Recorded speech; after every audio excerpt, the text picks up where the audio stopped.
29 জুলাই থেকে আনুষ্ঠানিকভাবে মুখ্যমন্ত্রী মমতা বন্দ্যোপাধ্যায় কৃষক বন্ধু প্রকল্পের খরিফ 2025 মৌসুমের টাকা ছেড়ে দিয়েছেন। তবে ইতিমধ্যে অনেকের ব্যাংকের অ্যাকাউন্টে সেই টাকা চলে এসেছে। তবে এখনো পর্যন্ত কৃষক বন্ধু প্রকল্পের টাকা অনেকেই পায়নি। সেক্ষেত্রে অনেকেই জিজ্ঞাসা করছেন যে আপনি টাকা পাবেন কিনা।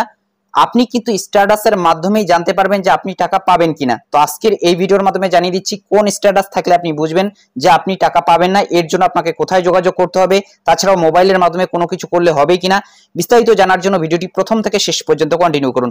প্রথমেই আগে আপনারা স্ট্যাটাসটি চেক করে নেবেন। এর জন্য গুগলে এসে সার্চ দেবেন কৃষক বন্ধু লিখে। কৃষক বন্ধু লিখে সার্চ দিতেই প্রথম যে অফিসিয়াল ওয়েবসাইটটি আপনারা দেখতে পাচ্ছেন কৃষকবন্ধু.wb.gov.in, এই কৃষকবন্ধু.wb.gov.in এই অফিসিয়াল ওয়েবসাইটের উপরে ক্লিক করে দেবেন। অন স্ক্রিন দেখতে পাচ্ছেন কৃষক বন্ধু প্রকল্পের অফিসিয়াল ওয়েবসাইটে কিন্তু আমরা চলে এসেছি।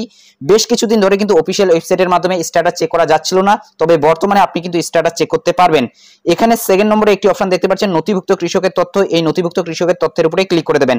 এরপর এখান থেকে আপনি সিলেক্ট অপশনের উপর ক্লিক করে দিয়ে যে কোনো একটি অপশন সিলেক্ট করে নেবেন। ভোটার কার্ড রয়েছে, আধার কার্ড রয়েছে, ব্যাংকের অ্যাকাউন্ট, কেভিআইডি, মোবাইল নম্বর, যে কোনো এক মাধ্যমে আপনি আপনার স্ট্যাটাসটি চেক করতে পারবেন। তো যেহেতু আমরা মোবাইল নম্বরের মাধ্যমে স্ট্যাটাস চেক করব, মোবাইল নম্বরের উপরে ক্লিক করে দিয়েছি। এখানে মোবাইল নম্বরটি বসিয়ে দেবো। আমি রোবট নয়ের উপরে ক্লিক করে দেবেন। এরপর সার্চের উপরে ক্লিক করবেন। যদি আমি রোবট নয়ের উপর ক্লিক করে দিয়ে কোনো ক্যাপচার চলে আসে তাহলে সঠিক ক্যাপচারের উপরে ক্লিক। এরকম স্ট্যাটাসটি শো করাবে। প্রথমেই একেডি আইডি দেখতে পারবেন, কেবিআইডি অর্থাৎ কৃষক বন্ধু আইডি, এরপর ভোটার কার্ড নম্বর, আধার কার্ড নম্বর। যদি আপনার আধার লিঙ্ক করা না থাকে সেক্ষেত্রে কিন্তু এখানে আধার নম্বরটি শো হবে না। যদি আধার লিঙ্ক করা না থাকে সেক্ষেত্রে আপনি অতি শীঘ্রই কৃষি দপ্তর অফিসে গিয়ে আধার লিঙ্কটা করে নেবেন। যদি আপনার কৃষক বন্ধু প্রকল্পের আইডির সাথে আধার লিঙ্ক করা না থাকে তাহলে পরবর্তী কিস্তির ক্ষেত্রে কিন্তু আপনার অসুবিধা হতে পারে। অর্থাৎ আধার লিঙ্ক করে নেবেন আপনার কৃষক বন্ধু আইডির সাথে।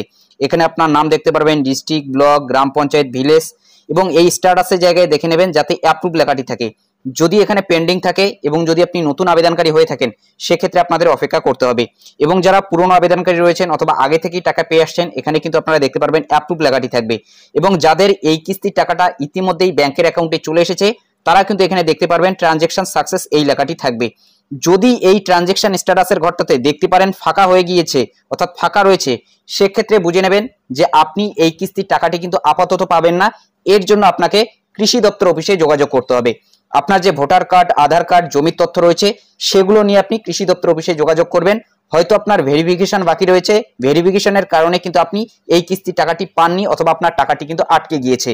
যাদের এই ট্রানজেকশন স্ট্যাটাসের ঘরটা ফাঁকা রয়েছে অবশ্যই আপনারা কৃষি দপ্তর অফিসে যোগাযোগ করবেন। অর্থাৎ যারা এখনো পর্যন্ত টাকা পাননি আপনারা দেখবেন যে ট্রানজেকশন স্ট্যাটাসের ঘরটা কিন্তু ফাঁকা হয়ে গিয়েছে। ট্রানজেকশন স্ট্যাটাসের ঘরটা ফাঁকা রয়েছে মানে আপনার কিছু না কিছু সমস্যা রয়েছে অথবা আপনার ভেরিফিকেশনের কাজ রয়েছে। এর জন্য আপনার যে কৃষি দপ্তর অফিস রয়েছে সেখানে আপনার ভোটার কার্ড, আধার কার্ড এবং ব্যাংকের ডিটেলস এগুলো সমেত এবং জমির তথ্য সহকারে যোগাযোগ করে নেবেন কয়েকদিনের মধ্যে।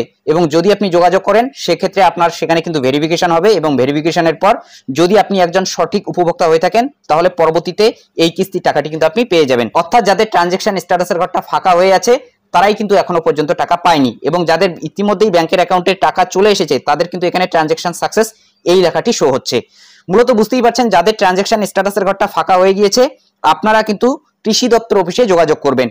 তবে তার আগে দেখে নেবেন যে এই স্ট্যাটাসের জায়গায় অ্যাপ্রুভ লেখাটি যাতে থাকে। যদি অ্যাপ্রুভ লেখাটি থাকে সেক্ষেত্রেই কিন্তু আপনি কৃষি দপ্তর অফিসে যোগাযোগ করবেন। যদি এখানে পেন্ডিং লেখাটি থাকে সেক্ষেত্রে কিন্তু আপনাদের অপেক্ষা করতে হবে। আবারও জানিয়ে দিচ্ছি যাদের ট্রানজেকশন স্ট্যাটাসের ঘরটা ফাঁকা হয়েছে আপনারা অবশ্যই কৃষি দপ্তর অফিসে যোগাযোগ করবেন। তাছাড়া কিন্তু আপনাদের ব্যাংকের অ্যাকাউন্টে এই কিস্তির টাকাটি আসবে না। আশা করছি যারা এখনো পর্যন্ত কৃষক বন্ধু প্রকল্পের এই মৌসুমের টাকা পাননি আপনারা সঠিক উত্তর পেয়ে গিয়েছেন। তো এটাই আপডেট দেওয়া ছিল। যদি ভিডিওটি ভালো লাগে একটি লাইক করে দেবেন, চ্যানেলে নতুন হলে চ্যানেলটি সাবস্ক্রাইব করে নিয়ে পাশে থাকা বেল আইকনটি প্রেস করে অল নোটিফিকেশনটি অন করে দেবেন। তো ভালো থাকবেন, সুস্থ থাকবেন, দেখা হচ্ছে নেক্সট ভিডিওতে।